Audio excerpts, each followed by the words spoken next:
TV Musée, petites histoires des commerces de Parthenay, les archives font leur réclame avec les histoires de marque.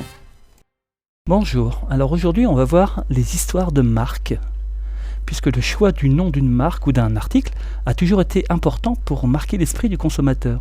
Facile à retenir, évoquant rapidement la finalité du produit, la marque est la première accroche publicitaire. Dans les journaux locaux de la fin du 19e, début du 20e, on trouvait des réclames pour des produits vendus dans les échoppes parthenaysiennes, comme par exemple la bonne affaire du mois en 1936, le paletot Le Tien Chaud de la manufacture française d'armes et cycles de Saint-Étienne, autrement dit Manufrance.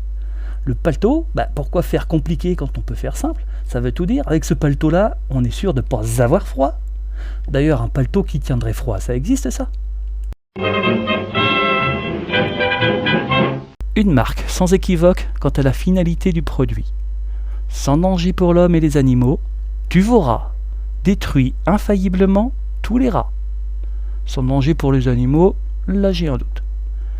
Et comme si ça ne suffisait pas, ce merveilleux laboratoire fournissait aussi le Tuvocafard, histoire de garder la bonne humeur sans doute. Un tien vaut mieux que deux. Dans le même registre, on avait aussi en 1935 et depuis 1902 la fameuse taupicine. Les taupes sont détruites infailliblement en un jour par la taupicine, seul produit connu expédié payable après essai. En plus, avec une boîte, on détruisait 1000 taupes. Ça dépend de la taille des taupes quand même. Et en 1925, on avait la poudre Lapinski pour traiter la maladie des lapins. Gros ventre, diarrhée, etc. Et dans un domaine bien différent, les corsets juvéniles étaient réservés, comme le nom le suggère, aux jeunes filles. Et une jeune femme, bien comme il faut, prend soin de ses dessous.